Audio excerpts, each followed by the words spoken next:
So that was that, like you said, Walter, he still made it up all those stairs. I don't know if you've been to the school.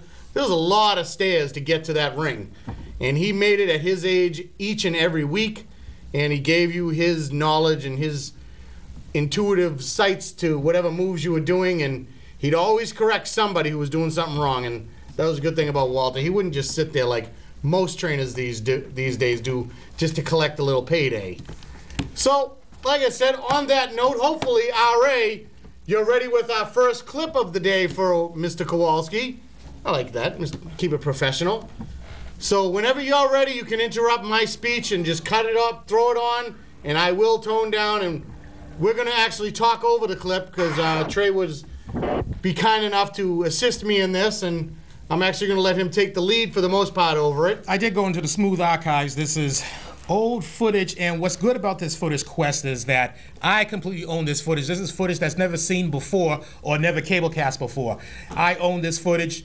That was a part when we were all in this together. We were part of the Smooth Patrol. You were the camera person. So whenever RA wants to roll this, he can roll this footage at any time. And I can tell you something, Quest, with this footage is exactly 16 years old today.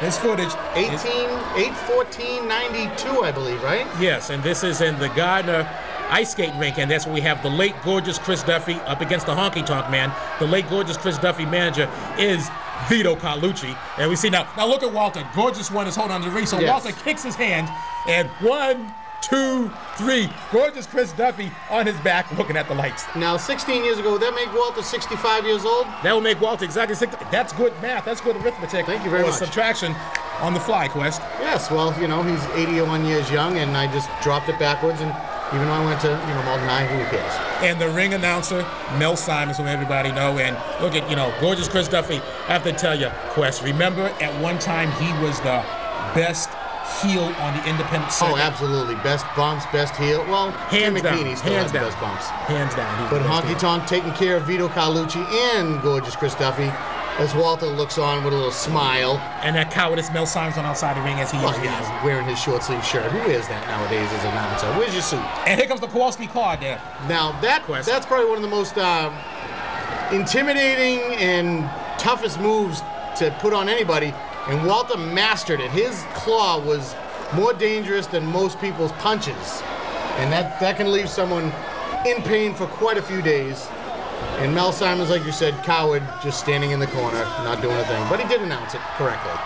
And your winner's the Honky Tonk Man. Now, back there, Quest, and back in the early 90s, there was basically only 3 games that was out there, 3 places that you can wrestle. There was Walter Killer Kowalski's All-Star Wrestling, which was called the IWF. Yes. Richard Burns' USWF Wrestling. Mm-hmm. And Wendell Weatherby. Those are only 3 games in town, okay? We fast forward the clock 16 years later, Quest, and you have every Tom, Dick, and Harry just running shows, Quest, really diluting the business, really killing the business. I mean, the wrestling business today, Quest, is not the same as when it was when we broke it. No, and one of the worst things that ever happened to the independent wrestling business, in my opinion, Quest, is the internet. The internet killed it, and my feeling is, if you're going to go back to blame things, I agree. The internet was a big part of it, but what I think put it over the top and made all these marks into promoters and self-promoting marks who deserve a belt for whatever reason, and people going around saying, well, I knew this person, I knew that, and I was his right-hand man, and I was his buddy. No, you weren't. Stop lying. All right, get over it. Respect is earned in this business. My thing was when WWF joined forces with MTV and put on Tough Enough, that's when I said wrestling's dead, right from that point. And then it went into the internet era and blew everything out. Now you got backyarders claiming they deserve more respect. You got people who never paid their dues, like yourself, wrestling for a year and demanding $50 to $100 paydays. Absolutely ridiculous. Pay your dues, because some of these folks that wrestled didn't get paid for 2 to 3 years, let alone each show. So if you get $5, thank the man who hands it to you and bow if you have to. That's how I feel. I think Tough Enough blew it, and then I agree with you on the internet thing. And remember when Kowalski always had a program. Absolutely. No one does that anymore. Walter Killer Kowalski. I don't even do that. Why don't I don't do even that? know. Do you even have any camera people, Quest? Because I can't even see it. I had one, but he disappeared. He was looking for you. All-Star Wrestling, Walter Killer Kowalski. Every show there was a booklet, and in this particular booklet we have right over here. we Jeff, have Walter Kowalski. Get on that one.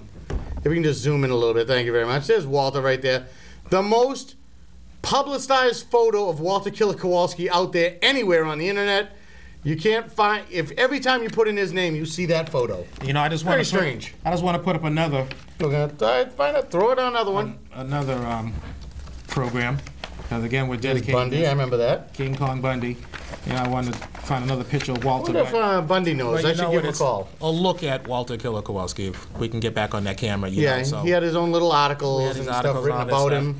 And I have to tell you that he's written articles. Remember, And he's quite a poet. remember who used to have that column in the Boston Herald? And I have clips of basically a lot of his columns that I don't know. We're still on that camera. Yeah, it'd be on camera one. Yeah, we can zoom in on this. You gotta We had, tilt it down a little bit here. So you know, we had a lot of articles back in the day when he wrote for the Boston Herald. He had his own column. And they were all written by Walter know. himself. And remember the Sunday People that came out What year was that's this? memories. November right there. 14th, 1993. Another 14. Today's the 14th, November 14th. This was shot at the school. We're talking about that. There's hardly any pictures of any different pictures Yeah. of Walter Killer Kowalski. Well, here's a different picture. This That was shot I at the do school not have that anywhere. that used to be across the street. We could just zoom up on this one more time. Keys into his kingdom. Yes. You know, so who else would know this? Who else would have this information other than someone who was truly trained by Walter Killer Kowalski? A killer student.